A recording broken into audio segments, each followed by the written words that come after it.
1 2 1 2 1 2 1 2 1 2 1 2 1 2 1 2 1 2 1 2 1 2 1 2 1 2.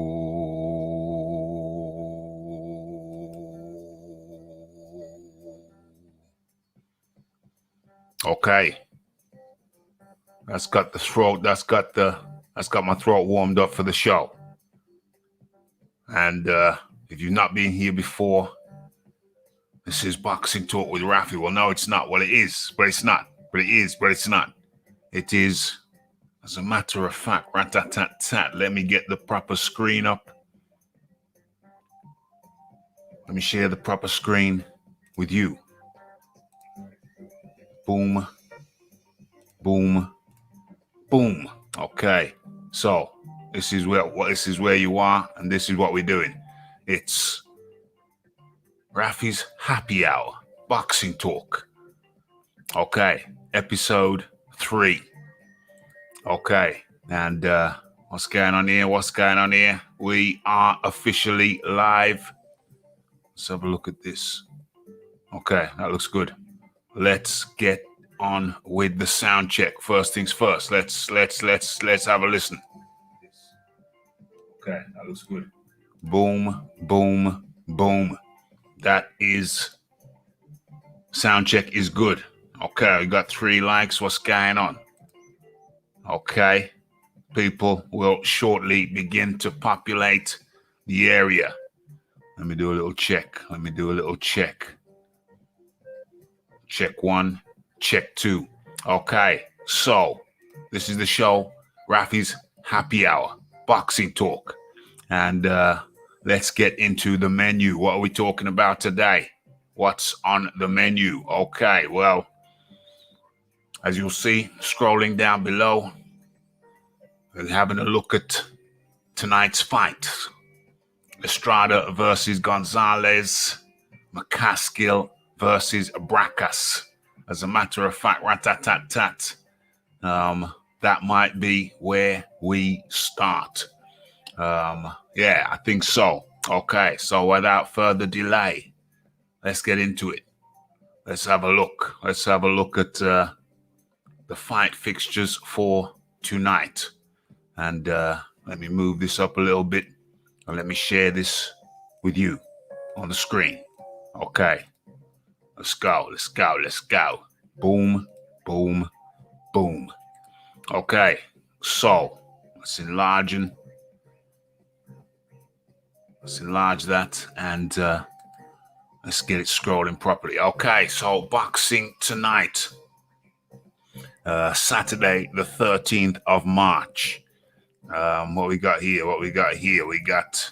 Let's scroll down and look at this thing properly. Okay, so we got Gonzalez, or rather Estrada, versus Chocolatito Gonzalez. And hold on, let's click on that. What does it say? Where's the info? View fight info. Scroll. Let's drop this down and scroll. Where is it? Okay, and as a matter of fact, before I forget, let me drop the link in the chat. Boom, boom, boom. Okay, so it's there. Let's pin that. Where is it? Is it there or is it here? Let's go. Okay. Oh, twice. Damn it. Let's delete one. And that's good. Okay, so where are we? Yeah, so super flyweight 12-round championship contest. What we got here? We got Estrada versus Gonzalez, Chocolatito Gonzalez, and bit too late for the Raphie. 3 a.m. start. Europe, London. No good. No bueno. No bueno. I ain't doing that. I ain't staying up that late. Gotta get Raphie needs his beauty sleep. Okay. So what's going on? What is going on? Okay, so that's Estrada. I think we've got an article to go with that. Let's have a little looky. Okay, let me share this. Share this. Stop sharing that. And start sharing. Boom, boom, boom. Okay, so you should see what I see. Let's have a look. Let's go. Oh, let's go. Okay, so Juan Francisco Estrada versus Roman Gonzalez 2. Stats and stakes. Okay, so if ever there was a cliche, better late than never applied, it is for this Saturday's junior bantamweight unification bout in Texas. As a matter of fact, is that being shown on DAZN? Let me have a look. Let me have a quick look. So in the UK, or is it DAZN or Sky?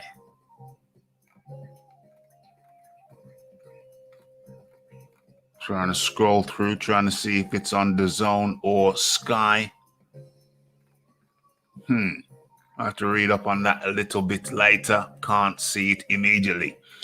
Okay, so the quiet extended rivalry between Juan Francisco Estrada and Roman Gonzalez has been there ever since their fantastic junior flyweight clash in November 2012. Damn, that's 9 years ago. In a more perfect world, this fight might be a trilogy fight to settle things once and for all. Okay, so history will likely recall them at their absolute peak during their reigns at flyweight. However, the stars never aligned for a sequel. Okay, so let's get into the pertinent points.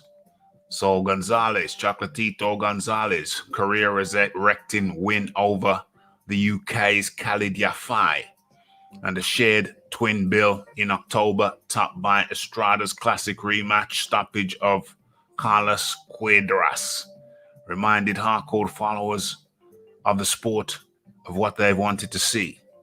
If not since the first fight, then since Estrada followed his loss to Gonzalez with an impressive HBO televised win over Brian Viloria and Milan Melindo. Okay, so both guys came back and ascended years after some may have considered, certainly in Chocolatito. Chocolatito was seen as on the downslide. But with that Cal Yafai win, he is back on the upswing. Roman Gonzalez, age 33. I think Francesca is aged 30. Well, we have a look here. Let's have a look here. Okay, so the question is, who wins? Gonzalez or Estrada? Chocolatito or Estrada? Let's have a look. What's going on? What is going on? Okay. So when people see this, put your opinion in the chat. Put your opinion in the chat. Who do you think wins out of Estrada and Chocolatito? Okay, I'm leaning towards Chocolatito. He's the one on the ascendancy. And I think I would have to, if I was a betting man, I mean, really and truly, it's too close for me to bet. Both excellent fighters. Chocolatito once rated as probably the best fighter in the world. He had a hell of an extensive run, but due to his size, his diminutive size, never really quite got the acclaim that he most likely would have had if he were a larger fighter. Okay, let's have a look. Let's have a little looky. Let's have a looky at Roman Gonzalez. Let's have a look at his record. Okay, so where are we? Where are we? Yeah, Chocolatito, Tito, 50 fights, 50 wins, 41 KOs. That's a 78.5 knockout ratio, 8-5 knockout ratio. Losses 2, knocked out once. And let's have a look at the titles held. Where are we? Where are we? Titles held: WBA Super World Flyweight title. Okay, so this is going to be a unification. We got the WBA versus the WBC. WBC held by Juan Francisco Estrada. Okay, edging towards Chocolatito Gonzalez with that one. But let's take a quick look. Let's take a quick look at Estrada. Juan Francisco Estrada. Okay, so what we're looking at here, 41 wins, 28 by KO. So we have a lesser KO ratio for Estrada. 3 losses, none by KO. Okay, so what is your bet? It's Nicaragua versus Mexico. How does that play out for you? Okay, so that is that. Then we chop that up nicely. And let me see what is going on in the chat. Okay, so where are we now? 14 minutes in, and the place is finally getting populated. Okay, Cristiano Wu. I'm rooting for Estrada. Never bought the Chocolatito hype. HBO tried to force him on us. That's interesting. That's interesting. Even with a record like 50 wins, only 2 losses, spanning over a period of like, when did he start? When did he turn pro? When did he turn pro? Bouts, KO. Hey, this is his nationality debut. He debuted in 2005.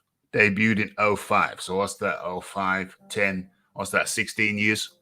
16 years a pro and only 2 losses. Damn. In the very competitive lightweights. Like I say, his knockout ratio, highly impressive, especially down there in them lightweights. Okay. Let's have a look. And in comes the man like John Dealey. John Dealey, how do you do? Good, thanks, Raph. How you doing? I'm good, mate. I'm good in the hood. It's all good in the hood. Not really good in the hood. What was I going to say? I was good in the stately manner. Twin Towers is Dawkins Towers.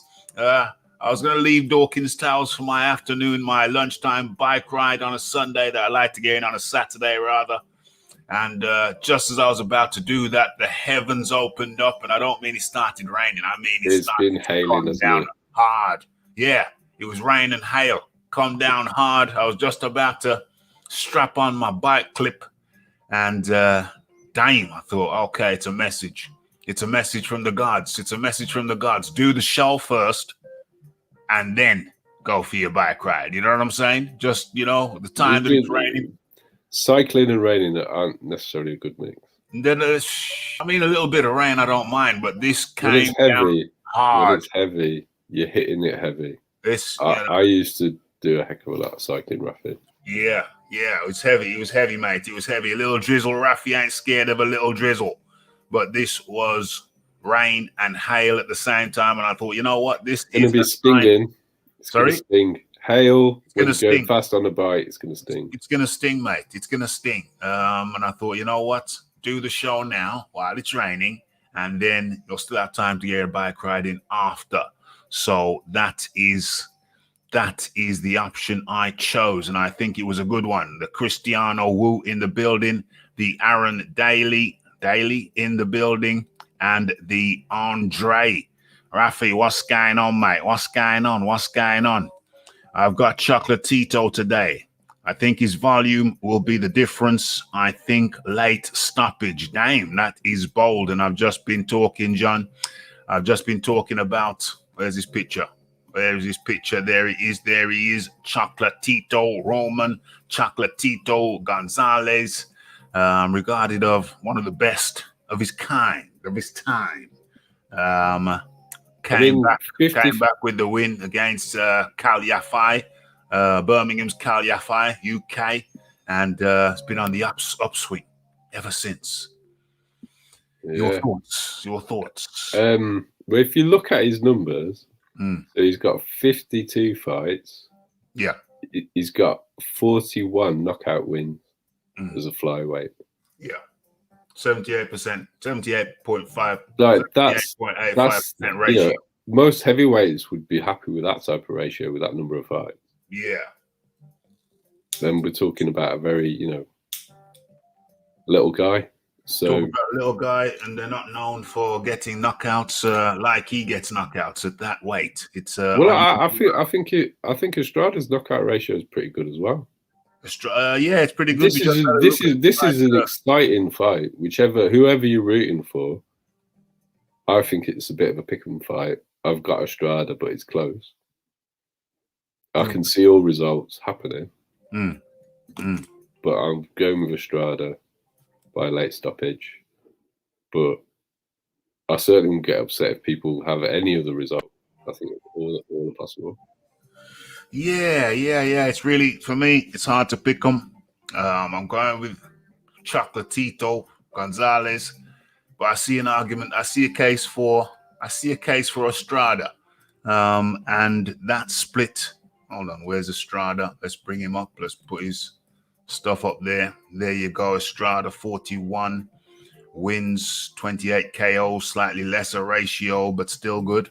What's that? 63.6% ratio. It's a respectable ratio. It's respectable. I mean, it's not what you expect from two flyweights, is it? No. No. So, and that might be an indication of the quality of fight we are about to see. It's a good one. However, let me continue. Where did I share earlier on? Let me continue to share for those who have just joined us and may have missed the graphic. Let me go on to show this particular graphic, which will tell you why the Raphie, where is it? There it is. Why the Raphie will not be covering that fight tonight. Where is it? Where's the important graphic? Time? Where's the time? Where is the time? Okay, let's go back one. And it should tell you what time it is going down. View fight info. Come on. Stop messing around. Give me the information that we need over here at the Raphael Dawkins Combat Radio. Oh, there it is. Probably saw it before, missed it. UK broadcast ring walk time. Ring walk time is Sunday, 3 a.m. Europe, London. 3 a.m. over here, and the Raphie will be getting his beauty sleep at them hours. Unacceptable.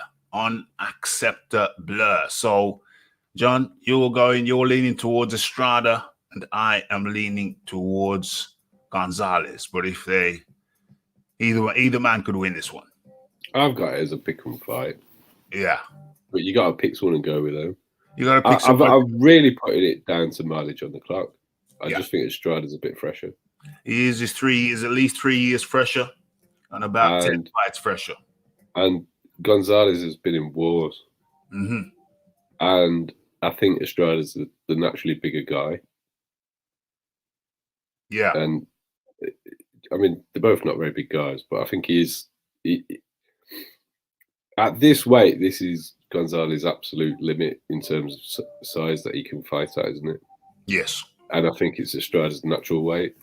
Uh-huh. Yeah. That can make a difference. Most definitely. Well, when Chocolatito beat him, it was at the lower. What was it? Yeah, it was a light flyweight, or I get lost. Light flyweight. I don't know what. I don't know what the super equivalent of light flyweight is. I'm not very good at the lower weights, I'll be honest. Yeah. Well, I'm not a low weight specialist. What is it? What weight was that at? World Boxing Light Fly when they fought the first time in 2012. So they fought at Light Fly. I think this weight suits Estrada better. Superfly. So that was Light Fly. They're now both contesting at Superfly. Estrada 2 weight classes up, but down there it's not a 7 pound gap, is it? No, it's what is it? Something like 4 each one. Yeah, it's 4. It's 4. So this is probably like really an old school weight division apart. Yes.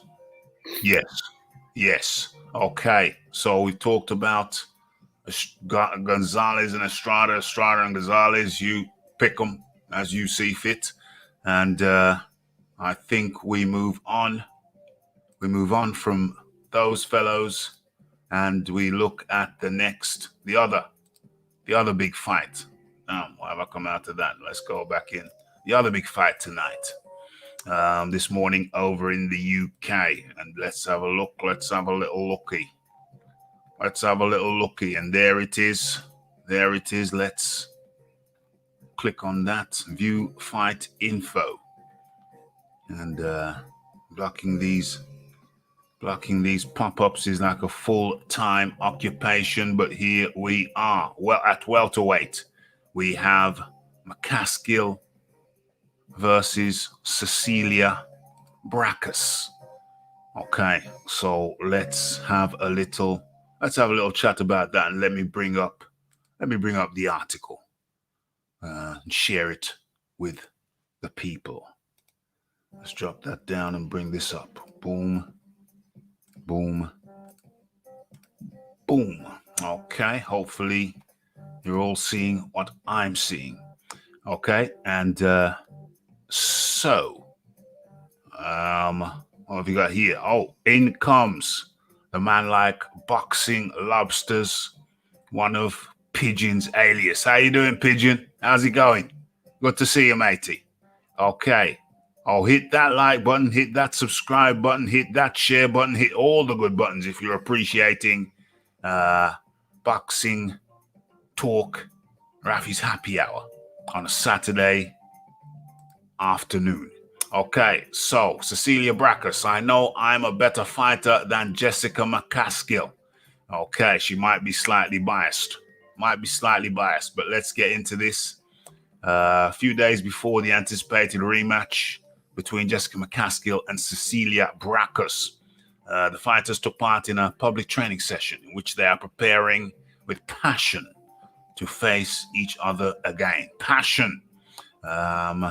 This second episode between the 147-pound undisputed champion of the moment and the dethroned First Lady will take place on Saturday night at the American Airlines Center, Dallas, Texas, under the promotion of Matchroom Boxing.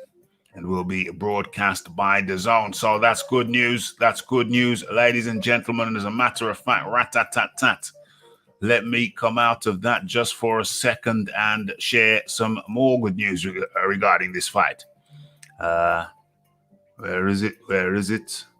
Boom, boom, boom. You see, the other good news about this fight, this welterweight fight, is much more suitable for the UK audience. And the reason why is because not only is it being shown by DAZN, but they have a UK friendly, well, Europe. They have Europe friendly timings. Remember the DAZN rollout in the UK? Well, yeah, they're doing good. They're doing good. The estimated ring walkout time for McCaskill versus Bracas is 1 a.m. 1 a.m., which means that the Raphie can stay up just a little bit later to cover this one. So yes. Anybody watching McCaskill, wishing to watch McCaskill Bracas, if you're not a subscriber of the relevant channel, DAZN, I mean, it's £1.99 in the UK. I mean, you can't get much cheaper than that. Anybody not subscribed to them we will be the eyes and ears of the fight. So you tune in to the Raphael Dawkins Combat Radio at 1 a.m. In the morning, slightly before perhaps, and we will be covering that fight. Okay, 1 a.m. in Europe, DAZN, doing us proud. 10-round contest, 2-minute rounds. Yeah, it's hard to get bored. Goes past very, very quickly. Okay, I don't know how much deeper I'm going to go back into that article. John Dealey, you may have seen the fight, the first fight. Not sure. Did you? Yeah. I didn't watch it live. I've watched it back. Yeah. It just makes me think of the Rocky line, skill versus will. So skill versus will. Skill versus... Hold on. Don't tell me how you've divided that up. I would find that difficult to divide up because skill versus will. I don't know. I think you've probably gone with Bracas with the skill, and you've gone with McCaskill with the will. Is that how you split it up? Yeah, that's how I've got it. I can see that argument. But I think you can't underestimate McCaskill's skill though, because I think it's because she's more of a pressure fighter. That's why I call it will. Yeah. It's not that she's unskilled. Mm-hmm. It's because she puts foot to the floor. She puts pedal to the metal. She does, and that takes some willpower to keep doing that for even 2 minutes, as the ladies do. It's still hard work. The first fight, it surpassed my expectations. I think most of us around here, we're not really female boxing aficionados. But I must say, Eddie Hearn. Eddie Hearn gets a lot of flack, but Eddie Hearn has been the messiah for the female boxing. I'll put it to you, John D. Lee. Eddie Hearn has been a messiah, a Moses type character for women's boxing. John D. Lee. I think you need to have a word with Clarissa Raphie. Clarissa Shields. I don't know. Have you heard the Twitter beef? I've heard that they're beefing. I don't know what they're beefing for. I never looked into it. Eddie's trying to sign her. She's trying to beef with him. Clarissa Shields could beef with herself in a phone box. I mean, I'm not sure Eddie's going about it the right way. But at the same time, I think Clarissa should sign. So I think if Eddie wanted to make Clarissa feel like she was wanted, he'd do better. But he's trying to just say, come and fight Savannah for 2 fights. And I think that the more I think about it, the more I think that's the actual problem. What's the problem? Eddie needs to tell Clarissa he wants her. Oh. Not that he wants to feed her to Savannah. Oh, feed her to Savannah. Does she think she'll beat Savannah? Well, she's been posting all over the place. She'll just knock her out. I mean, I don't see that happening. What's the problem? What's the problem when you go over there and fight then? Eddie's making the offer. Eddie pays the best. This is what I think the issue you've got. You've got a woman walking around saying she's the quotes with more accomplishments than pretty much anybody in boxing. And Eddie's not treating her like she's the main event. Oh, my gosh. Oh. But then at the same time, I think Eddie does want to sign her, so maybe that would help him if he did that. Eddie's offering her the fight. I mean, come on. Everybody wants to see. I definitely want to see Savannah Marshall fight Clarissa. I want to see Twinkly Eye Savannah Marshall against Clarissa Shields. I like the style matchup. Are they the same weight? Not currently. But Who's heavier? Well, Clarissa's slimmed down. She's been slimming down. So I think Clarissa's actually the naturally bigger fighter. But Savannah beat her in the amateurs. They're about. Clarissa is heavier built. Yeah. And Savannah's the longer fighter. Okay. So as far as I understand, yeah. Savannah's currently fighting at middleweight. Yeah. But Clarissa debuted at 168 pounds. So she started as a super middle anyway. Yeah. Okay. So look, yeah, she's thicker set and not quite as tall, but there's not a lot in it. Not a lot in it. A lot in it. I think that is one of the fights. Well, personally, in the female ranks, that's the fight that catches my eye. Probably. Well, it's a great stylistic matchup. You've got a pressure fighter versus a boxer puncher. Yeah. I would love to see that. Savannah Marshall made me with her style, her boxing style. Shades of Ali. But she's got the power as well, Raph. Well, like she boxing style. It's the boxing style that attracted me to Savannah. It's the boxing style. It's her acumen. It's her movement. It's her stick and move. It's her IQ. Her boxing IQ is bloody well. It's fantastic. Far higher than 99.9% of female boxers and a large chunk of male boxers that I have seen. Her boxing IQ is better than most men boxers from what I've seen. Yes. It's fantastic. But then when you add the fact that she actually bangs on top of it, Raphie, you've got to admit that's just like tying the bow on the... That's putting the bow around the you know what. Okay. So let's have a look what's Boxing Lobster saying. He's saying 199. They all moan about the zone. I have it too. Do you have it, John? Yeah. Right. We've all got it over here. For 199, you'd have to be mad not to. Yeah. Because the thing is as well, if you don't want to stay up and watch fight, you can still watch it. You can still watch it because the zone, they're looking after us for the time being. Us UK and European subscribers, they're putting it on at a relatively friendly time. Obviously, super friendly, it would have been about 10 p.m. But it's at 1 a.m., but it's far superior considering it's happening in the UK. Normally, we'd have to wait till, 4, 5 in the morning for that nonsense, but now we're getting it at 1 a.m., so hopefully the Raphie... Isn't that because it's Eastern time, though? If it was Vegas, that's when it's 4 in the morning. But it's always... Well, even Eastern time, it's 4 in the morning, because Eastern time... Yeah, because Eastern time, they're 5 hours... they're plus 5, aren't they? 5 hours earlier than us.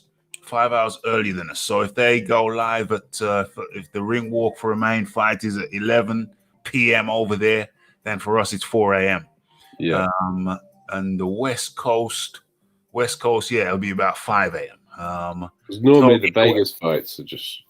Yeah, it's crazy. It's crazy. Well, you're better off going to bed and getting up early. Yeah, totally. Getting a good night's sleep. My days of staying up till them hours are gone. Raphie appreciates the recuperative benefits of a good night's kip, as we say over the UK. That's a sleep. Okay, so what else is they saying in the chat? I think the writing is on the wall with Brackus. I got McCaskill all day. Well, that's a good point. We haven't actually made our picks. Okay, so on a logic basis, what do they call her? The first lady. They call Bracas over here the first lady. And she reigned for a long time. However, McCaskill, I really should get up their stats, shouldn't I? McCaskill, the younger fighter, she just beat the first lady. Is McCaskill now the first lady? You'd just have to say the what do you call it? The momentum is with McCaskill. However, and of course, Cecilia Bracas is older, more fights under her belt, more worn, one could say, if you'll pardon the expression. However, yeah, the momentum with McCaskill, and I think any logical person would say, going on logic, McCaskill will win. But my heart is saying, can Bracas turn back the clock just for one more time? And I say yes, but I'm going to have to go with McCaskill. My head says McCaskill. My heart says Bracas. I'm going to have to go one side or t'other, and I'm going to have to go with my head over my heart. My head over my heart. Iron Kong says, peace, listening from the beach. Dame. I'll get back to the Caribbean and be lounging on a beach on a Saturday. Trust me. Give me some time. Yeah, so I'm going to have to go with my head. I'm going to have to go with my head, and I'm going to have to go with McCaskill. But my heart is saying Bracas. But I'm going to go with my head. John Dealey, over to you. I think the last fight was close. Very close. I think McCaskill's going to nick it again. Yeah. On activity. Yeah. I think even if Breakhouse is getting the cleaner work and looking like the smoother boxer, she's not going to be active enough. Yeah. And also, I think the other thing that's overlooked is McCaskill's actually the longer reach. McCaskill. Yeah. She does have long arms.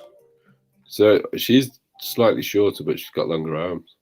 And so if you've got a fighter that fights on the outside nicely, and they're coming up with a reach disadvantage, they've got to really control the distance. And that's hard to do with someone who's going to put you under a lot of pressure. Pressure fighter in McCaskill. Swarming. What's that going? Nothing changes. McCaskill takes it. Damn. And to be honest, I like McCaskill because she's fought a lot of people to get to where she is. Yeah. She's not had a lot of fights, but she's taken challenges on. Yes, she has indeed. McCaskill, 9 fights, 3 KOs. So she's got a 27% KO ratio, 2 losses, OMG. And but she might be the best at an age 36. My God. This women's boxing is really in its infancy. When you look at she's had 9 fights, only 3 KOs, 2 losses, 9 wins, 2 KOs. This boxing thing is really in its infancy for these ladies. I really believe they need to let ladies fight the 3-minute round. I say go 2 minutes 30 first. Stage. I know you do. I mean, my argument is there's a distinct lack of knockouts. Yeah. And all that Clarissa wants to shout and scream about everything that she does, she hasn't got a highlight. She hasn't got a knockout highlight reel.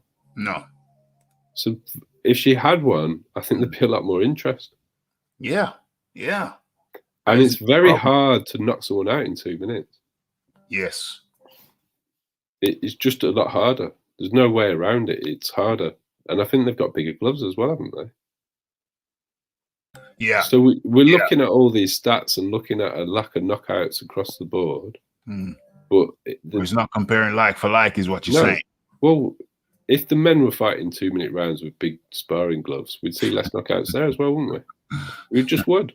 Yeah, that's a good point. But let's look at Cecilia Braca's 36 fights in comparison to. Can I do this? Can we be slick with it? No, damn it. In comparison to Jessica's 9. OMG. But when you look at that graphic, yeah, the woman with, well, not 9, I mean, it's 12. The woman with 12 fights over the 30, woman with 37 fights, kind of gave her hell. It was like hell on wheels. So that's another indicator. There's 39 years of age. That's another indicator. Yeah. So yeah, it's that swarming pressure, Cecilia. But I can't remember totally, but I do think, if my memory serves me right, Cecilia was coming back in that fight.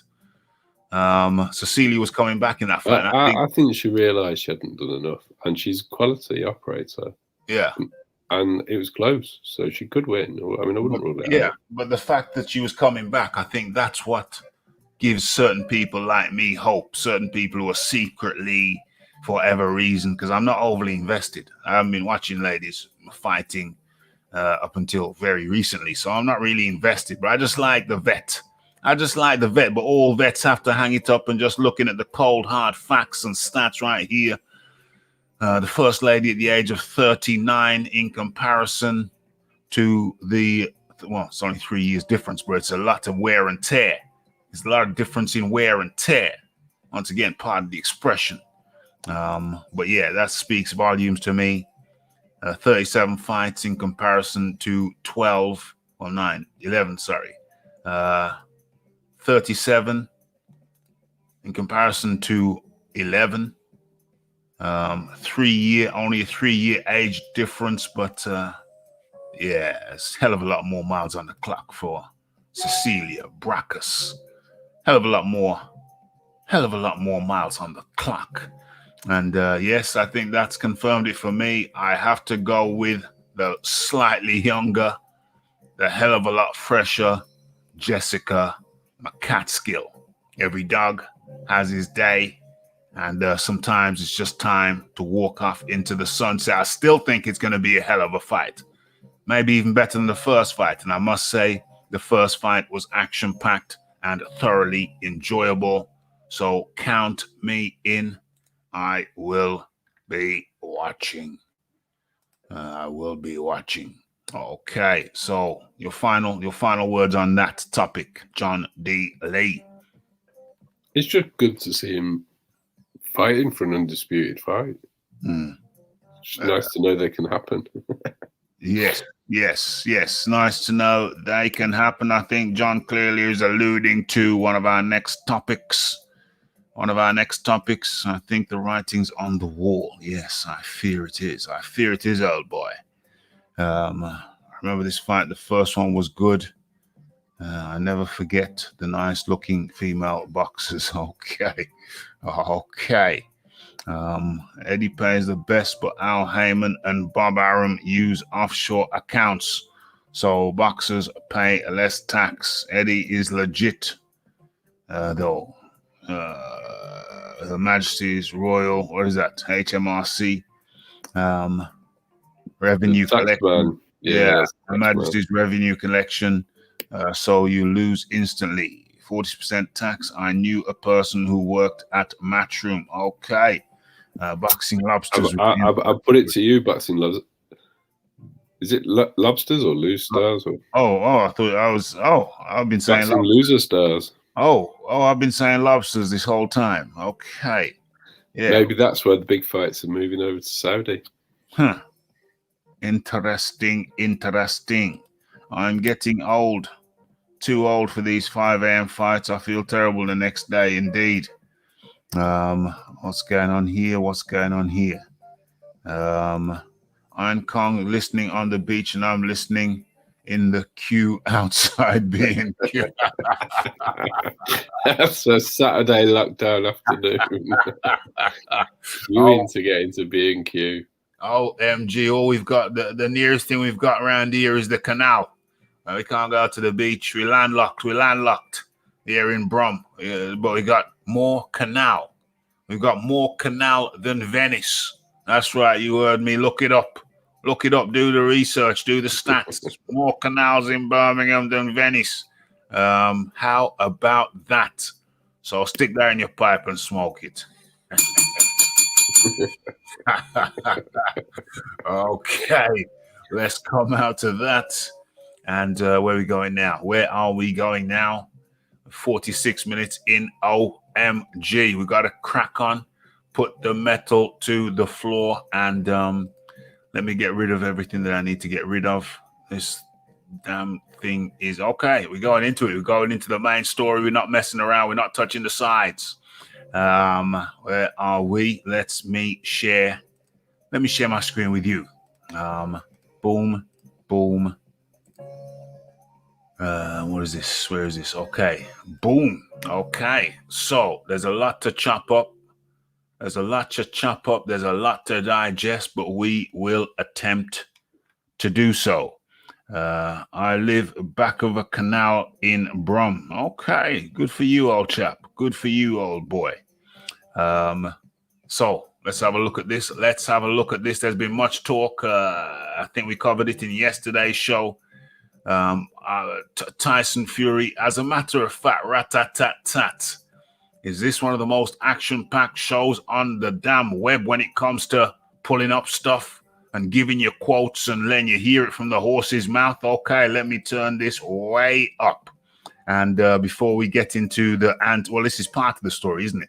This is part of the story, but let me give you this little soundbite from Tyson Fury. Let me adjust my mic and let's hear this little soundbite from Tyson Fury before we get into the story.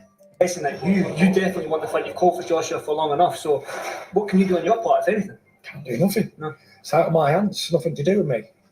It's nothing to do with me at all. I'm just a boxer. There's a lot of things behind the scenes going on, like I say, that can alter a fight. Do I think I'm going to be fighting Joshua in the next 10 minutes? Hell no. Do I think the fight will eventually happen sooner or later? Yes. It has to happen. But do I think it's imminent right next minute? No, I don't. No, I don't think it's imminent, but let me give you some of my observations as I'm looking at Tyson Fury in this IFL interview. In cooperation with MTK Global. When I look at what I see, as a matter of fact, rat-tat-tat-tat, you can see, let me show you what I see. Is this the show on the internet that does the most sharing? I think there's a shout. I think there's a big shout for that. I think we're up there. Okay, so as I look at Tyson Fury, as he makes his statement that he doesn't think the fight is imminent, something strikes me very, very clearly, and it may strike you also. Look at the facial structure. Look at the relative low body fat. And when I say low body fat, I mean relative to Tyson Fury himself.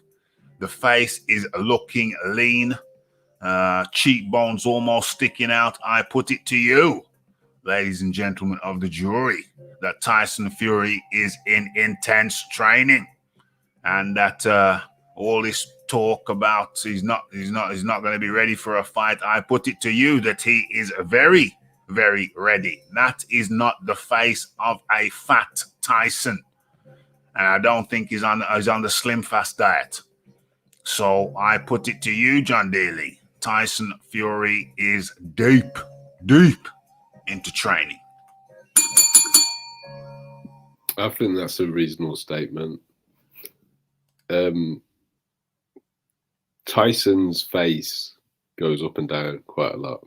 And that's what his missus says. Raphael, this is a family show. I'm talking about his weight. I don't know what you're talking about. Okay, I'm talking about his body. I don't know what you're talking about, John. Okay, all right. You I don't know what you're talking about, John. You can blame me if you want.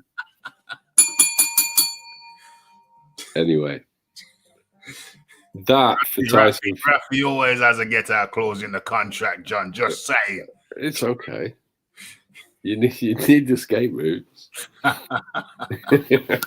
There's always a trapdoor in Raphie's table.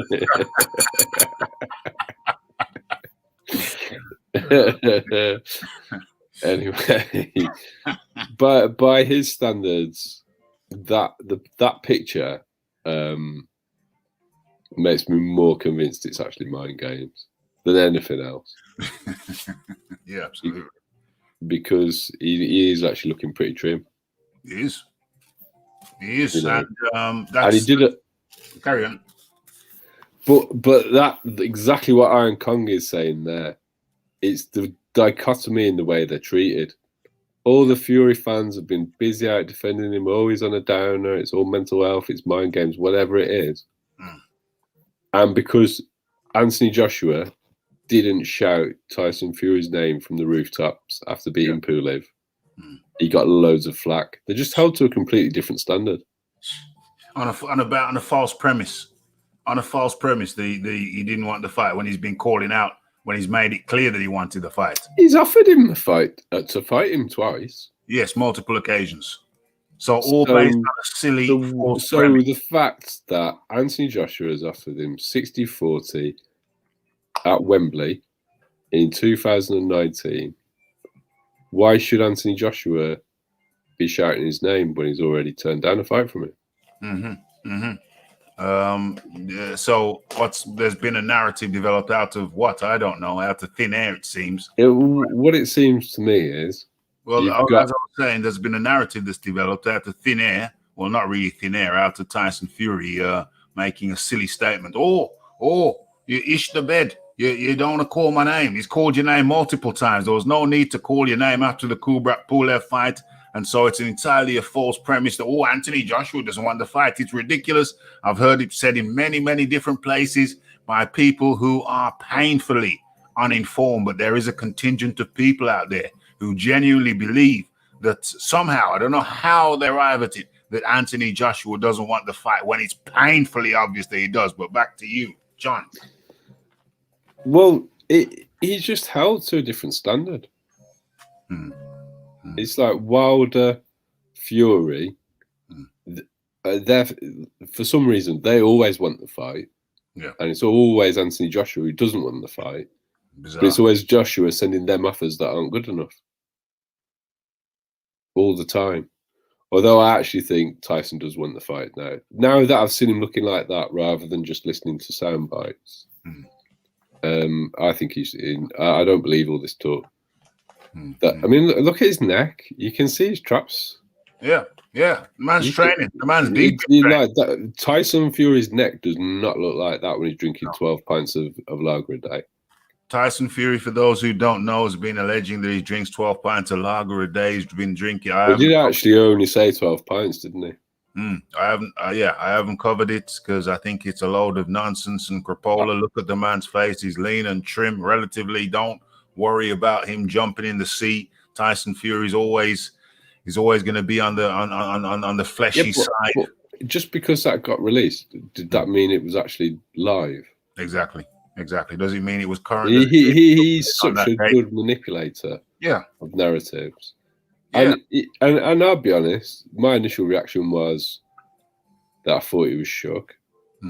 But when I see these pictures of him, because he was it MTK fight on YouTube that he was at last night? I don't know. I never. It was a fight in Bolton anyway. He was at. So this is fresh from last night. Right. Yeah. So this has come out after I've heard all the sound bites. Yeah. I've actually seen him, and it's like, well, Tyson, you are in good shape by your standards. Yes. And I do not think you're anywhere near as fat as you were on that beach in Morecambe. No way. Unless you store it all in a ring around your midriff. Well, and if you do, that's not going to affect you in a fight anyway. It's not going to affect him in a fight. Look, he was his biggest in a while against Wilder. But I mean, there's an argument to say he was too light against Klitschko. Yeah, there is. I mean, he's a very, very large man. Yes, he is. He's He- 6'9" with a but- large frame. He's got a large frame with it. You know, he's not a gang. Well, he's kind of he's long Gangly, limbed, but if you're 6'9", you're gonna look gangly regardless. but he's not a streak. No. Is the best way to say it. Yeah, He's long no. limbed, Mm. but he's not flimsy. He certainly is not. Now let's have a look what's going on in the chat. Order. Where we at? I didn't know they had that much order in Shropshire. I thought they went around slashing people. Well, you know, they mix it up. The bronze plumber in the building. He looks trim. Maybe it's the new meth total.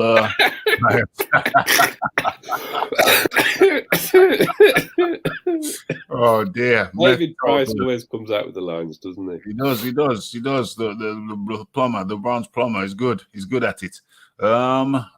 Do we divert? No, we don't divert from this. We can talk about Parker in the closing moments. Yeah, so there you have it. Tyson Fury looking trim, looking relatively sleek for Tyson Fury. You can see it in the face, mate. You can see it in the face. You can see the eye bones, the bones around the eyes. That is a very trim for him. If you look at where his neck meets his t-shirt, you can see the track definition on the back of his neck. Absolutely. Tyson Fury is in good nick, good shape, good nick, as we say over here in the UK. He's in good nick.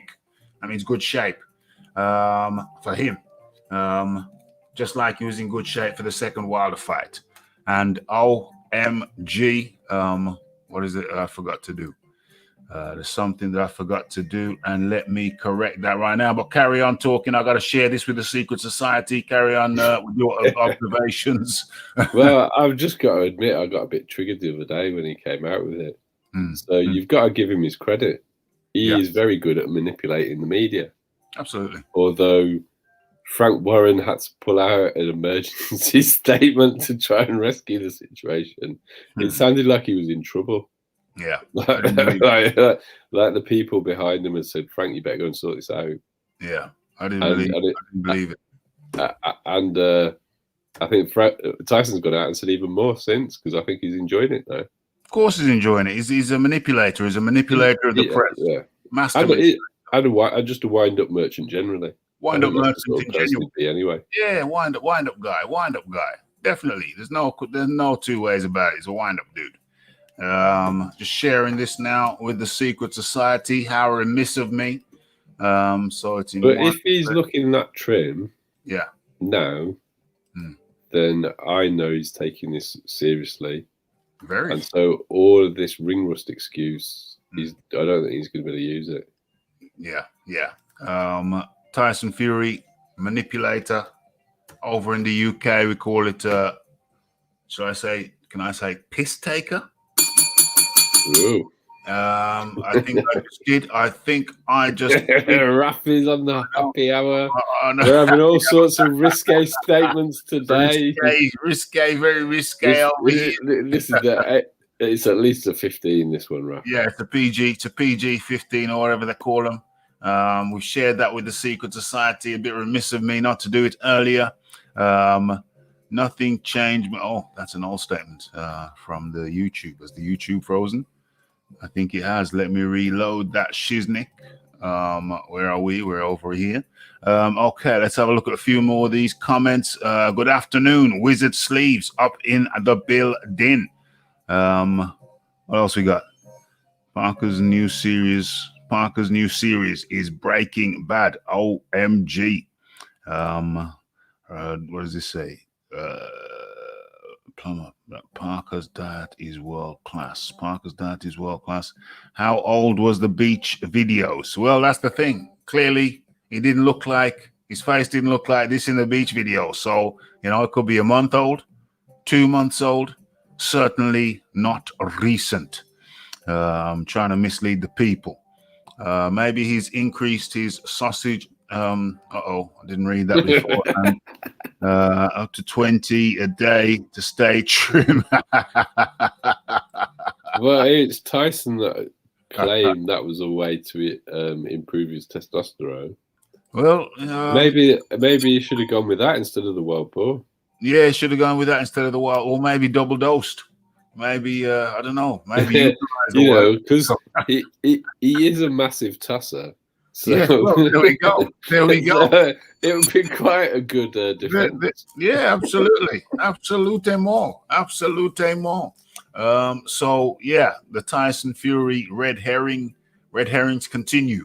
Okay, and what is that? Two? Have I got in two places? One. That's one. This is two.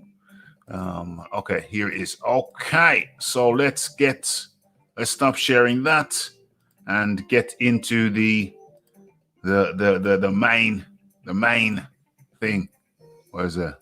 There's a ton of money, Anthony Joshua warm up back. There it is. Okay, so now we're back here, and we're gonna try to do this. We're running a little bit late. We're going into overtime. We're in overtime. So let's try and get this done. Okay. So Anthony Joshua labels Tyson Fury a warm-up act and insists he is looking past him. He is looking past him. But his rival is eyeing it. That's terribly written. Let's try and make some sense out of this. Okay, so Anthony Joshua has labeled the Tyson Fury fight a warm-up act and believes his fellow Brit is close to retirement. Okay, so it comes amid reports that the two heavyweight champions are on the brink of confirming the fight. Okay, so Anthony Joshua has promised to close the show when he fights Tyson Fury. Okay, let's get into this shiznix. Raph, yo, what's that headline there saying? Which one? Odds boost. Tyson Fury to win by KO. TKO. 11-4. KO TKO 11-4. That's by Betfair. That's just an advert. It's not a headline from the Sun. It's Betfair. Yeah, it's an advert. Sorry, I thought that someone promoting that they thought Tyson was going to knock him out. No, it's a Betfair advert. Gamble wisely, folks. Gamble wisely. Okay. And Joshua has promised to close the show when they finally get it on in the ring and take home all the belts. Okay, so last time out, AJ stopped the Bulgarian Bulldog Kubrat Pulev in the 9th round. And all eyes immediately turned to the Battle of Britain with featuring Tyson Fury. Speaking to JD Sports, Road to Undisputed, Joshua 31 has promised the Fury fight is just the start and not the end. He said Fury can bring whatever he wants. It doesn't matter to me. It don't matter to me. The press conference antics, the fight antics, the hands behind the back. I love that stuff. That's all part of it. That's his job. But my job is to close the show. Boom, boom, boom. Showstopper. Okay, so he's a warm-up act with his antics. He's there to do all that stuff. But ultimately, my job is to close the show. That's all that matters. For him, he stated that after he fights me, maybe he fights Chisora, then he's ready to walk off in the sunset. For me, I've still got so much more I want to do in this boxing game.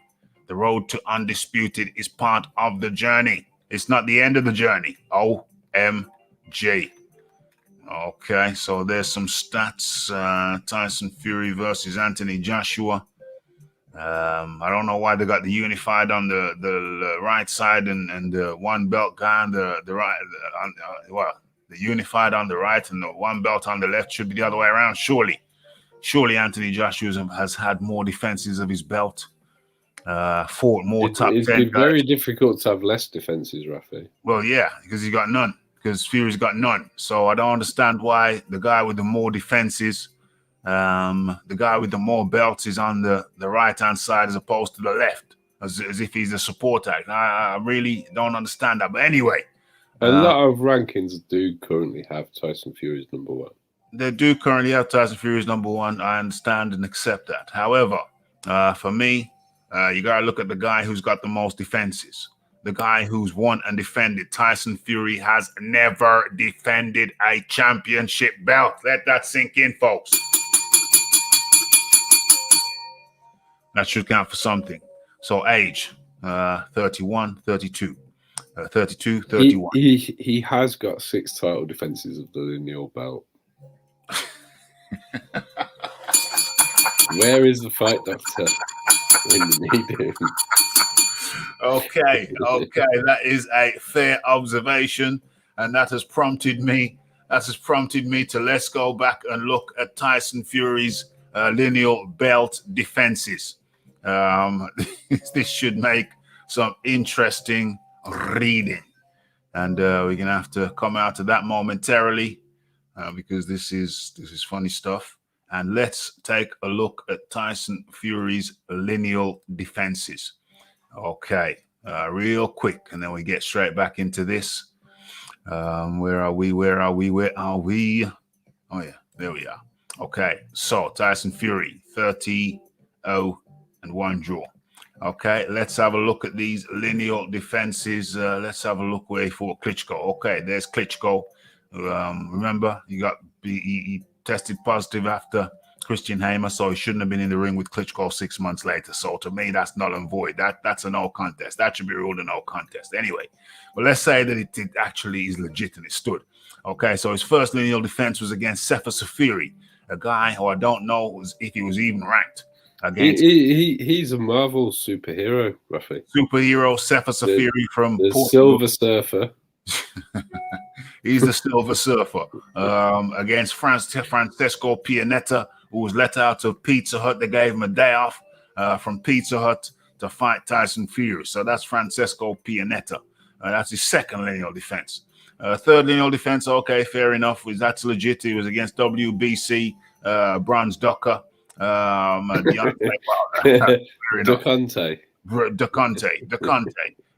So that was the third one. Fair enough. We got to give him props for that. Then he went on to fight the eighth best heavyweight in Germany, Tom Schwarz. So that was his was it 1, 2, 3, 4th lineal defense. Then his 5th lineal defense was against Otto Wallin, the Swedish sensation. Otto Wallin cut him and then lost his way.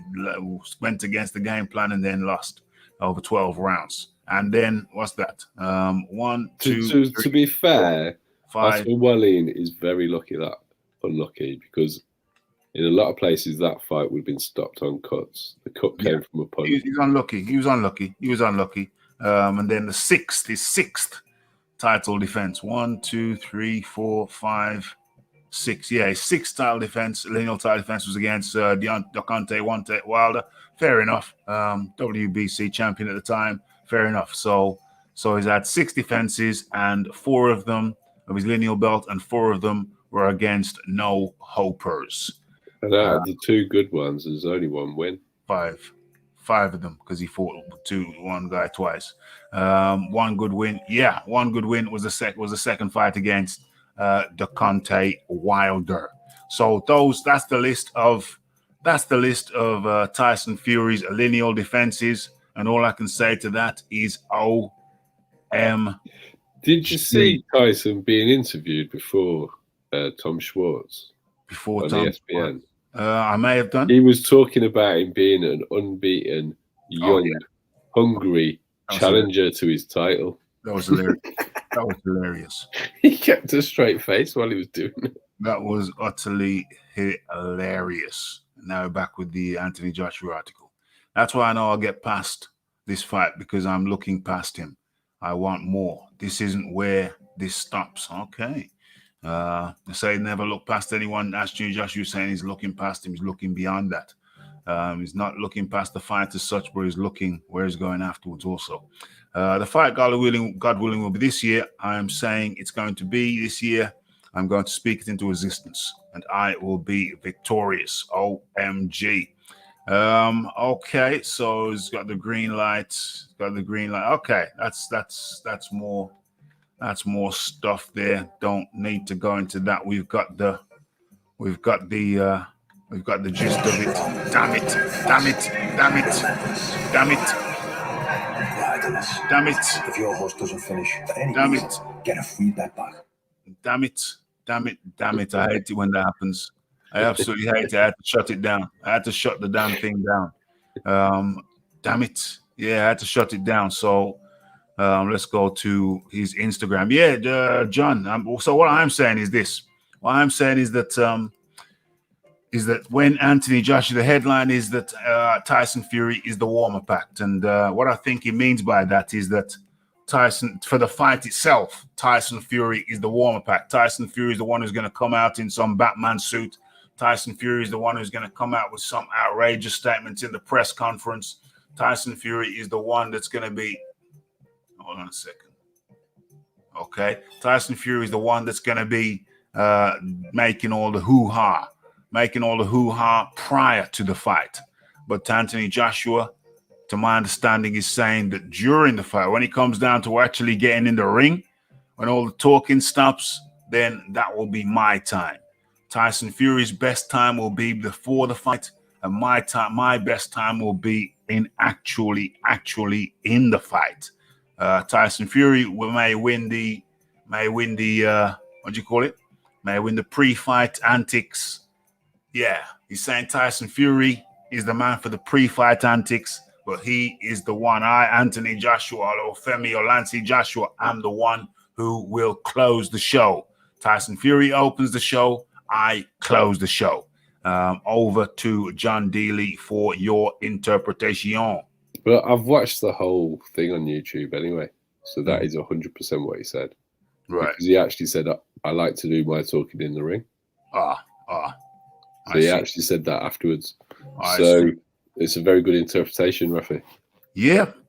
I mean, it seemed like a strange comment to me at the time. Hold on, let me. I also think the I'm looking past him comment is taken out of context as well, because he's referring to the fact that Tyson Fury says he's going to retire soon. Mm-hmm. And what Anthony Joshua's actually saying is he's hungry to do a lot more. He doesn't want to just be... He actually went on to say, I don't want to just be undisputed. I want to defend it. Yeah. So he wants legacy. Yes. That's basically what he's saying. He's chasing legacy. That's what he's talking about. Yeah. So I think he wants a large number of defenses of the undisputed title. Now, whether he can do that or not, that's a different question. But that doesn't mean he's looking past Tyson Fury. No. It means this isn't the end of the journey. Yes, that's a good way of putting it. This is not the end of the journey. It's only the beginning. It's only the beginning of the journey. Whereas for Tyson Fury, he's looking to check out, cash out, theoretically, arguably. Tyson Fury, more antics than a bag of ferrets. More antics than a bag of ferrets. Okay, so what else? What was I going to do just then? Oh yeah, let's share the screen again. Hopefully, I'll be able to successfully share. What is this here? Yeah, I think this is it. Do we risk playing a little bit of this? Risk-taking habits. Let's have a listen. It's worth a watching full, because he's breaking down the Pulev performance. Yeah. And he's showing a bit of like skills in there. Not now. I'm just meant if you've got time yourself. Yeah. But like he breaks it down, and he gave himself a 4 out of 10 for that performance. Which performance? Joshua gave himself a 4 out of 10 for the Pulev performance. Oh, 4 out of 10. Okay. I was a bit disappointed. He went with the uppercuts and didn't close with the left hook. I don't know. That 1-2 was the 1-2 that actually put Pulev out. That was so clean. Yeah, but I could have done that beforehand, though. I'm saying that he he could have his left hook. He underutilized his left hook. He went with the left uppercut plenty, but I mean, where was the left hook? So yeah, if you go back and watch it, he was using hooks and he wasn't landing them very clean. Oh, well, for whatever reason, his hooks were quite messy. Okay, so maybe he thought, okay, let me just adapt. Maybe Pulev has trained that, because that's how Klitschko took him out, isn't it? How how Klitschko took Pulev out with the left? Was he Yeah, a left? yeah. It was a vicious left hook. Vicious left hook. Oh, he wasn't a straight right. No, Okay. it's one of. I'm pretty certain on this. I'll double check it. Yeah, I'm pretty certain it's one of Vlad's best ever left hooks. Okay. Blood at a left hook. Yeah. I can hear that. Okay. So let's have a little listen. Let's hope we're not infringing any infringing anything.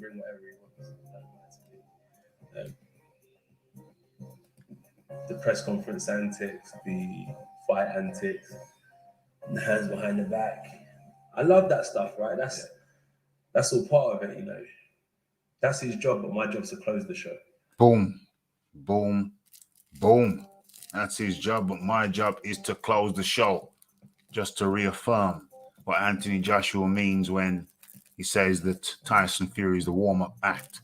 He's not just like a warm-up, like an hors d'oeuvre. He's not saying he's like an hors d'oeuvre. He's just saying Tyson Fury, his speciality is in the pre-fight.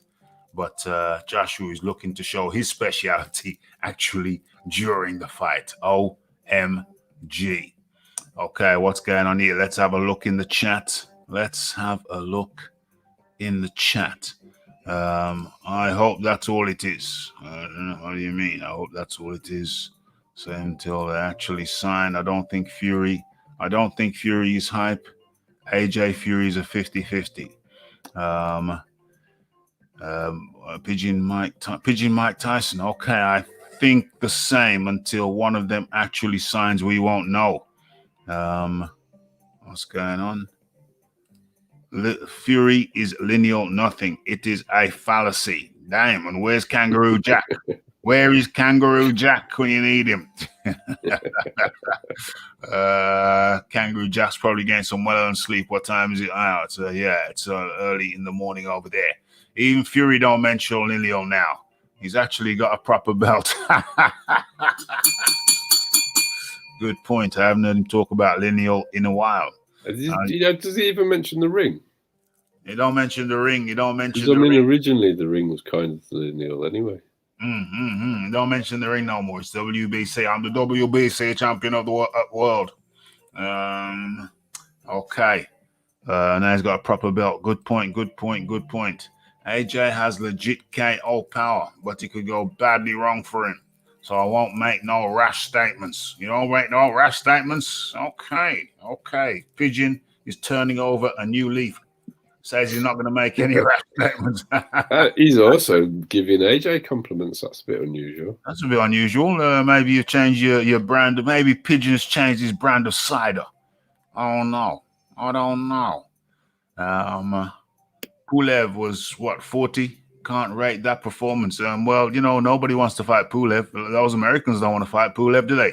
Well, I think Fury avoided him for the European title, didn't he? So. Fury avoided him for the European title. Who wants to fight Pulev? You people keep on underrating some of these European guys. I think there's aspects of the performance that are good. AJ beat Pulev's with the jab. Now, Vlad couldn't do that. So even if you take into account deterioration for age, nobody's ever tried to tell anybody that AJ's got a special jab.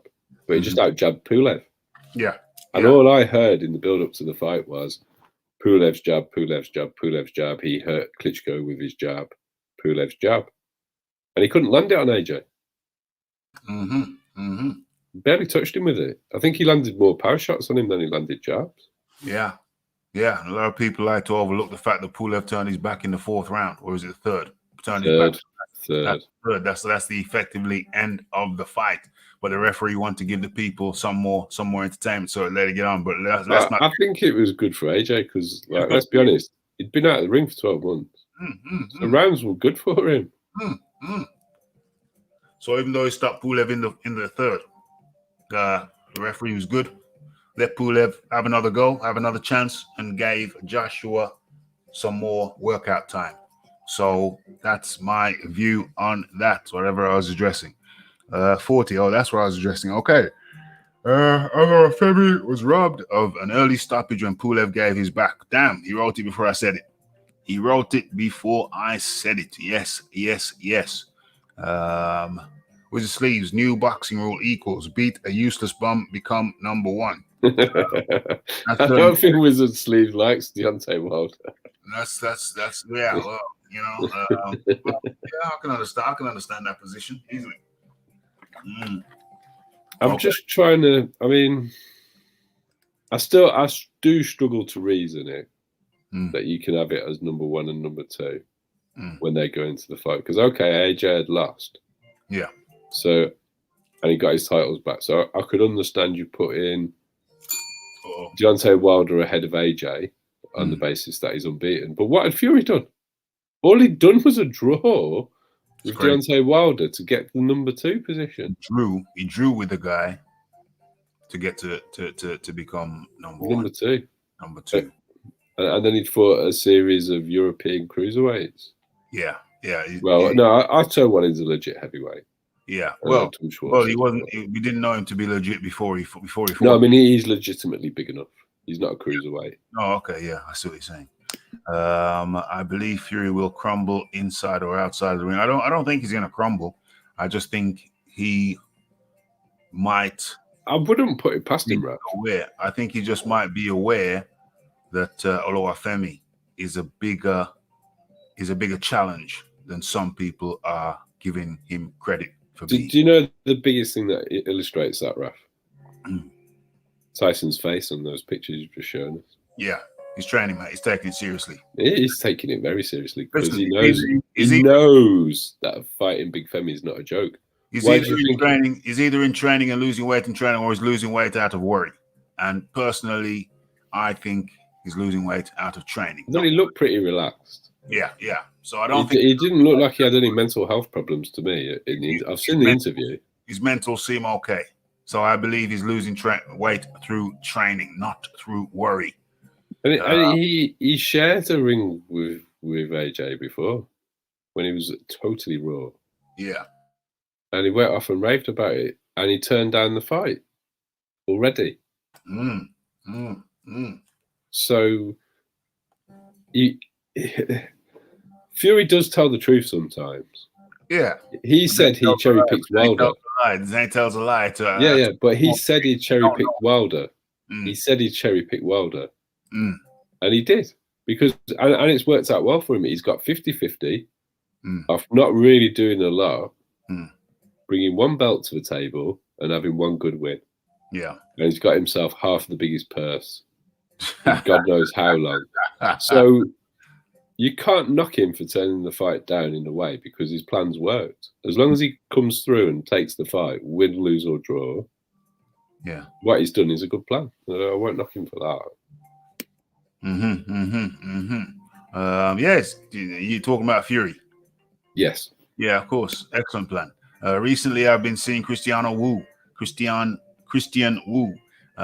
Says recently I've been seeing more stories of Fury. Yeah, if you didn't catch yesterday's show, Boxing Talk with Raphie 244, go check it out. We look extensively at Fury saying that he's not going to fight in the UK again and might Fury fight Wilder next. So we covered that in yesterday's show, Boxing Talk with Raphie 244. If you've not checked it out, check it out now. Available at all good stores, including WHS. Is that still open? Does it still exist? I think the Wilder Fury 3 should have happened last year. It may happen this year. It may indeed, but let's just get this lineal sorted out. I think that's a red herring by Fury, trying to destabilize Joshua, trying to destabilize Wilder, trying to destabilize the mentals of the boxing fans. I think the mental health thing was a distraction from the fact that Fury was a drug cheat, says Pigeon Mike Tyson. What's this? AJ expects the pre-fight shenanigans with Fury. I think he does. I don't see him getting wound up like he was by Big Farmer Miller. No, that was a nice learning curve for Anthony Joshua, and also seeing Deontay Wilder kind of get out of pocket. According to Mark Breland, Fury really got into Deontay Wilder's head. Was Fury ever a real champ if he cheated? As Huey was on the juice too. OMG. The Ring Magazine did Wilder dirty by dropping Wilder down and raising Fury up the rankings after a draw. That was utterly preposterous. That's ridiculous. And That shows. Is that the real? Is that the real pigeon? Which one? Did Pigeon you just Mike? see that last statement? Is he Pigeon trolling? What? Was Fury No, ever? not that one. There's another one from Pigeon. AJ is criminally underrated. Yeah, that one. Well, maybe. You know, Pigeon. I told you, he might have changed his cider. Okay. Might have changed his cider. Might have come off the White Lightning. You know. The ringman. It's on Thunderbirds now, Raph. Oh dear, Thunderbird. Bad mental. What, Thunderbird, the cider or the grape wine? There's two. I didn't even know there was a site. I'm a teetotal, Raph. I don't drink, so You were talking about the grape wine Thunderbird. The grape. I'm on about the old school one, yeah. Oh, that was lovely. Oh, that was the old school Thunderbird. I tell you what, two hits of that, mate, and he was smiling. Mental excuse for everything. Fury easily defeated Vladimir. He has a big win against Wilder. I've got to dispute that he easily defeated. Fury is the man in boxing to beat. He's the man to beat. Well, he did beat Vladimir before Joshua did it. So if that's your argument, then yeah, let's get it. It's the easily part of the statement. Easy. He just messed about and played awkward. And the last time I checked, he scored punches in boxing by throwing punches. I mean, sorry, he scored points by throwing punches. Yeah. He hardly threw any punches. He messed about rather than box. That's all that mess about exhibition. It was like a waltz. Yeah. He was messing about. He messed about. He didn't box him. He messed about. Turned angles. It was an excellent. It was an example of messing about. He messed about for 12 rounds. The occasional punch here or there, but he befuddled Vlad, and that was Vlad's fault for not being loose. I think there's a guy called Richard Towers, kind of boxer stroke gangster. No disrespect, Richard, or let's say a boxer with a gangster past. And he said that he was over there. Vladimir Klitschko used him. He was over there at Vladimir Klitschko camps, quite a few of them, at least a couple, at least two, maybe three. Wilder was there sometimes as well. And Richard Towers says that he was boxing and moving. He was slipping and moving. He was using a slip and move and awkward style because he didn't want Vladimir to catch him flush with anything. So he used a very evasive style. And he said that Vladimir's people, after a few days, or after a week or whatever, they said to him, "No, we want you. Don't move around so much. You know, we want you more stationary." And he said, "Well, do you think Tyson Fury is going to be stationary?" And he continued to do his kind of messing about because he knew that was the way to beat Klitschko. Well, that was one way to beat Klitschko or not get hit by Klitschko. Just mess about, just punch him and get out of the way and then turn an angle and then punch him again, little jab, and then move around, get out of the way. Constant movement, constant awkward movement. I'd be very interested. What happened was, as a result of that constant movement, they basically sent him home. Said to Richard, "No, we're not with that style. We don't want that style. We don't want that style." So ultimately, Vladimir Klitschko did it to himself. Did he really seriously think that Tyson Fury was going to show up, just stand up straight for him to hit? No, hell no. So Vladimir Klitschko did it to himself. Yeah, John. I'd be very interested to see how he would have got on employing that crunk style against Vlad. I don't think it would have worked for a second. Employing that crunk style against Vladimir Klitschko. No, because Vladimir would have just met him head on. Vladimir would have met him head on and pieced him up with some long, stiff ramrod jabs and some wicked rights. And I mean, I don't know if I'm in a very small minority, but I think Vlad hits harder than Wilder. Vladimir Klitschko hits harder than Wilder. Yeah. I think he's technically better. He's He's also knocked out a lot more top 10 opponents than Wilder has. He has indeed. And in comes at the close of the show. Just as we close the show, we got time to hear the Iron Kong coming in. Come on in, Iron Kong. Yeah, Raphie, what's up, John Dealey? How y'all doing, man? Listening to y'all. It's all good over here, my friend. It's all good over here. Yeah. Give us your thoughts and observations as we close the show. Nah, man. I think I said it before. Tyson Fury just wants attention. You know, he wants some attention on him, so he's gonna do what he does, which is tell lies and build up narratives to make himself just be the center of attention. I guess he's realizing that Joshua is not really biting back on anything, so he has to find a way to hype himself. It's like with Michael Jordan. Michael Jordan would make up lies about the opponent and all of that to get himself hyped up. So Tyson is, I guess, trying to make up some narrative or whatever to, you know, to get himself ready. But he'll fight. He's just a fraud type cat, and I don't want to pay Tyson Fury too much mind. So it is what it is, you know. But Raphie, the beach was lovely today, though. My son had a great time. You and John Dealey are welcome to come with me next time. When flights are available, I might take you up on that. Hey, man, it's an especially nice place to get to. If you ever on these sides, I'll look you up, brother Dealey. You too, Raphie. I don't know how far the beach is from Birmingham. Even when you get there, it's a big fat disappointment. There's a beach. You can get to one after about half a day's drive. What? But, you know, you've always got that 50-50 that it's going to rain. we're totally landlocked in Birmingham. Oh wow, that's crazy. But yeah, man, I'm not paying Tyson Fury no serious mind. This dude just looking for attention.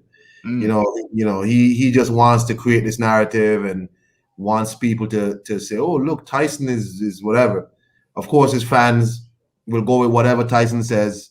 Whatever mood Tyson is in today, they'll go with that. But whatever, man. I got all over family by 7th round stoppage. And your final words, John D. Lee, as we come to the end of this happy hour. This risque happy hour. This risque happy hour. It's been fun, Raphael. Order. It's been fun. Yeah, it's been good fun. Let me interrupt you for a second, Tone. I thought Fury kind of fiddled his way to victory over Vlad. Also, Vlad was underwhelming that night. Well, I told you why. He had a guy in the form of Richard Towers who went over there doing that mess about style that Fury used. And also, Richard Towers had sparred with Fury. Says that he broke one of his ribs, so the Fury will always remember him. So Vlad had the opportunity of having that mess about style. What the hell? Why did he? Well, man, I don't know. Maybe he just thought he was mistaken if he thought Fury. I don't think he took Fury seriously. He didn't take it seriously. What performances had Fury put out there before he fought Vlad? Yeah. And also, Vlad had mentally checked out. Go back and watch the Bryant Jennings fight, before he fought Fury. And he just fiddled his way to a points win and got kicked off HBO because it was that bad. Yeah. So he didn't take. Well, who did you think was going to win out of Vlad and Fury? Iron Kong. Who did you think was going to win out of Vlad and Fury? Iron Kong. Is Iron Kong checked out? No, I'm here. Sorry, I was hoping Tyson Fury would win. You was hoping Tyson Fury would win. Yeah. Who did you think was going to win? Vlad. Yeah. John Dealey. Who did you think was going to win? Yeah, I thought Vlad was going to stop him. Okay, everybody thought Vlad was going to win. Everybody thought Vlad was going to win, including Vlad, and that was the problem. Vlad didn't take it seriously and paid the price. No beaches here, just pigeons. Well, we got more canal than Venice. People forget that. In Birmingham, we have more canal miles than Venice. So, you know, that's any consolation until you get out of Raphie's, should I say, Raph's bird box. What the hell was that? I have no idea. Okay, so in a nutshell, everybody gonna go around the table. John Dealey, in a nutshell, your final words, observation on everything. There's some really good undisputed fights today. Yeah. Yes. So that's good news. That's good news as well. I got to admit, I've gone. Okay, the question is then the closing question. Okay, specific question. Do you think Fury fights Joshua next? That's the final question of the day. Yes. And I got triggered and I thought that he didn't this week, but seeing him looking lean Yeah. has completely changed my mind. Okay, that's the final word from John D. The final word from Iron Kong. Do you think Fury fights Joshua next? Yay or nay? The Iron Kong. Of course. Mm-hmm. Of course. Mm-hmm. Okay, and the fight doctor says making excuse for Klitschko and Joshua. Excuses. Oh man, my man, you gotta come on in on Monday. Come on in on Monday. The happy hour is over. Raphie got crack on with the rest of his day before the clouds open up again. Damn. Why don't I just drive the car? Why don't I just jump in the car? Can't do it. Got to get them miles in. Okay, so much appreciation goes out to the John Dealey, and also, of course, much appreciation going out to the Iron Kong, and of course, much appreciation going out to everybody who came in here, enjoyed the show, and smashed that like button. We will be back with Boxing Talk with Raphie, no doubt on Monday. On the 7th day, he rested. John Daly, Iron Kong, much appreciation. Take care. Speak to you both again real soon. Okay, and that has been the happy hour. Where's the thing? Where's the flyer? Where's the poster? That has been the happy hour 3. Right over here on Raphael Dawkins Combat Radio, and much appreciation goes out to everybody. Have a blessed Saturday. Covering the fight live tonight. I think the McCaskill versus Bracas, and you have been in tune to Raphie's Boxing Talk Happy Hour 3, and all that's left for me to say is thank you and blessed. We're out.